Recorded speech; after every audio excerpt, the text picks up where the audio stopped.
Shalom, selamat pagi. Kita berjumpa dalam renungan awal minggu bersama dengan Eri Engkau Rumah Iman. Mari kita terlebih dahulu berdoa untuk renungan yang akan kita dengar pada pagi hari ini. Terima kasih Tuhan buat hari yang baru. Terima kasih buat kesempatan kami boleh berada di hari ini, di awal pekan, di awal minggu. Mengawali minggu ini, mengawali pekan ini, kami akan dengarkan firman Tuhan. Tuhan bicara bagi kami sekalian. Dalam nama Yesus, haleluya, amin. Hari ini Selasa tanggal 18 ya, 18 Juli 2022. Baru saja kemarin kita hadir di ibadah minggu, baik secara onsite, mungkin juga ada yang ibadah di rumah secara online, secara live streaming.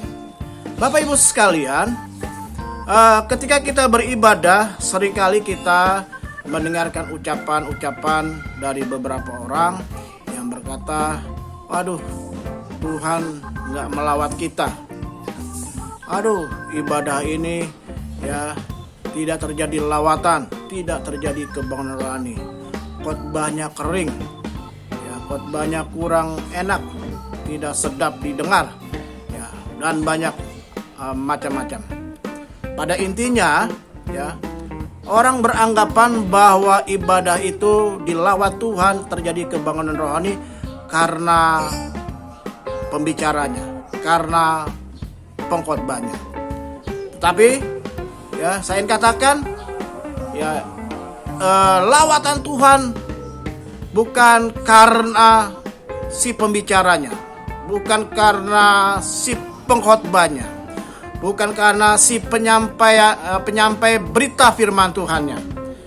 Kalau kita melihat bahwa lawatan Tuhan itu terjadi hanya karena pengkhotbahnya, ya, mari kita lihat ada satu kisah di dalam Injil Markus pasalnya yang ke-6, ya, ayat 1 sampai ayat yang ke-6. Tetapi saya baca ayatnya yang ke-5 dan 6a-nya saja, ya. Injil Markus pasal 6 ayat 5 dan 6a.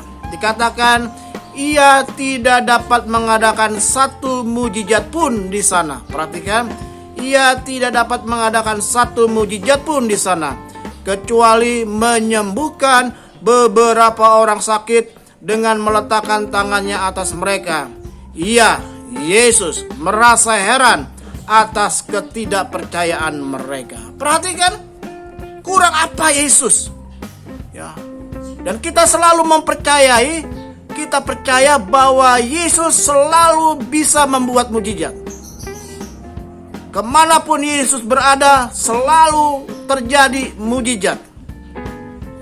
Apa yang dilakukan Tuhan Yesus, ya, selalu dia mengadakan tanda-tanda heran. Orang sakit disembuhkan, terjadi mujizat yang luar biasa. Tapi apa yang terjadi di kota Nazaret, kota kelahirannya, kota tempat di mana Yesus berasal, dikatakan di sana Yesus tidak dapat mengadakan satu mujizat pun di sana. Perhatikan, Yesus tidak dapat mengadakan satu mujizat pun di sana. Satu pun mujizat tidak terjadi. Jadi artinya, ya, kurang apa Yesus? Yesus seorang pengkhotbah hari itu hadir di kota Nazaret sebagai seorang pembicara, sebagai seorang penyampai berita firman Tuhan. Yesus hadir sebagai seorang pengkhotbah, tapi apa yang terjadi? Tidak ada lawatan, ya, tidak ada kebangunan rohani. Jadi artinya pembicara itu tidak menentukan terjadinya lawatan Tuhan. Pembicara itu, pengkhotbah itu tidak menentukan terjadinya kebangunan rohani di sebuah ibadah. Apa yang membuat terjadi? Dalam ayat yang ke-6 dikatakan, ia merasa heran atas ketidakpercayaan mereka. Jadi artinya kebangunan rohani, ya, lawatan Tuhan terjadi karena si pendengar, orang-orang yang mendengarkan berita firman Tuhan, orang-orang yang mendengarkan apa yang disampaikan oleh si pengkhotbah, mereka percaya dengan apa yang disampaikan. Barulah terjadi lawatan Tuhan. Bapak Ibu sekalian, ya, kalau kita melihat dari sisi pembicaranya, ingat kisah Yunus, dan lebih tepat di dalam Yunus pasal 3 ayat 1 sampai ayat yang ke-9. Yunus seorang pembicara, seorang hamba Tuhan, hamba Allah, seorang pengkhotbah, penyampai pesan Tuhan, yang sudah pernah melakukan dosa, tinggalkan panggilan, lari dari panggilan. Tapi kita perhatikan, ya, Yunus menyampaikan berita, ya, berita yang gak enak, ya, untuk orang Niniwe bertobat. Yunus tidak menyampaikan tentang kesembuhan, mujizat, berkat. Yunus tidak bicara tentang hal-hal yang enak, tapi Yunus bicara tentang hal yang tidak enak. Apa yang terjadi? Sudah perhatikan, Yunus yang baru saja dimuntahkan oleh ikan besar, ya, bau amis minta ampun, lalu datang ke kota Niniwe. Dia menyampaikan pesan Tuhan untuk orang Niniwe bertobat. Apa yang terjadi? Terjadi lawatan Tuhan. Bukan karena Yunus, karena orang-orang di Niniwe. Ya, kalau perhatikan dalam ayat 5, Yunus 3 ayat yang ke-5 dikatakan begini. Orang Niniwe percaya kepada Allah, lalu mereka mengumumkan puasa, dan mereka baik orang dewasa maupun anak-anak mengenakan kain kabung. Ayat 6. Setelah sampai kabar itu kepada raja kota Niniwe, turunlah ia dari singgasananya, ditanggalkanlah jubahnya, diselubungkannya kain kabung, lalu duduklah ia di atas abu. Ayat 7. Lalu atas perintah raja dan para pembesar orang-orang memaklumkan dan mengadakan di Niniwe, yang mengatakan di Niniwe demikian, manusia dan ternak, lembu, sapi dan kambing domba tidak boleh makan apa-apa, tidak boleh makan rumput. Perhatikan, mereka mengalami lawatan Tuhan, kebangunan rohani. Karena apa? Karena mereka percaya apa yang disampaikan oleh Yunus. Rajanya percaya, rakyatnya percaya, tua muda, besar kecil, semua disuruh untuk berpuasa, sampai kepada ternak-ternak yang mereka berpuasa. Terjadi kebangunan rohani di kota Niniwe, seluruh kota. Bukan hanya kepada beberapa orang, bukan hanya kepada beberapa keluarga, bukan hanya kepada bagian kecil dari kota, tapi seluruh kota. Mereka bertobat. Mereka mengalami lawatan Tuhan. Bukan karena pengkhotbahnya, bukan karena pembicaranya, tetapi karena apa? Karena orang-orang di Niniwe, dari pucuk pimpinan tertinggi sampai yang terendah, mereka percaya akan berita yang disampaikan oleh Yunus ketika itu. Bapak Ibu sekalian, mari kita datang ke gereja tanpa melihat siapa pembicaranya.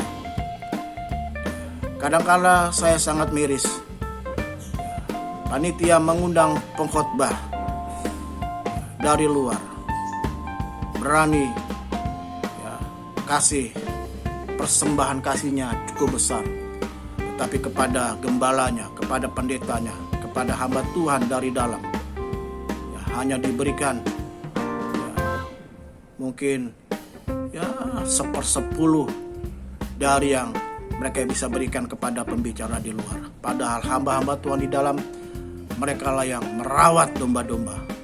Ya, pembicara di luar setelah berkhotbah, mereka pergi dan tinggalkan. Mari Bapak Ibu sekalian, saya percaya jemaat yang saya layani juga adalah jemaat yang cinta Tuhan, tidak pernah memandang siapa pengkhotbah yang berkhotbah di gereja. Dan saya percaya Bapak Ibu dimanapun kau berada, engkau hadir di gereja, ya, karena percaya kepada setiap firman Tuhan, bukan kepada melihat kepada pembicaranya. Karena lawatan Tuhan terjadi ketika kita percaya, mengimani setiap firman yang kita dengar ketika kita hadir di ibadah. Tuhan Yesus memberkati. Selamat mengawali hari yang baru, minggu yang baru, pekan yang baru. Kita berdoa bersama-sama. Terima kasih buat segala kebaikan Tuhan, buat anugerah Tuhan. Terima kasih buat firman Tuhan. Engkau mengingatkan kami datang ke gereja tidak melihat siapa yang menjadi pengkhotbah, siapa yang menjadi pembicara, tapi kami mempercayai setiap firman yang disampaikan. Berkati jemaat Tuhan, terlebih juga hamba berdoa untuk jemaat yang hamba layani. Mereka cinta Tuhan, mereka benar-benar datang cari Tuhan, dan mereka boleh mengalami lawatan Tuhan. Hari ini kami melakukan aktivitas, pekerjaan, bisnis, usaha, bahkan pendidikan sekolah anak-anak di awal minggu ini sebagai awal pertama kali mereka masuk sekolah, kelas yang baru, kampus yang baru. Tuhan juga berkati. Kami sepakat bersama-sama berdoa untuk kami semua, jemaat Tuhan diberkati, yang berhari ulang tahun minggu ini diberkati. Dan dalam nama Tuhan Yesus Kristus kami bersyukur. Kami akan buka hari ini dengan rasa syukur. Haleluya. Demi Allah Bapa, Allah Anak, Allah Roh Kudus, yaitu di dalam nama Tuhan Yesus Kristus. Kami buka hari yang baru, kami buka minggu yang baru, kami buka pekan yang baru, kami buka kunci kehidupan kami, kunci aktivitas kami, kunci pelayanan, pekerjaan, bisnis kami, pendidikan, dan dalam nama Yesus kami buka kunci berkat kami, terbuka berlimpah-limpah atas kami sekalian. Haleluya. Amin. Salam, sampai jumpa minggu depan. Tuhan Yesus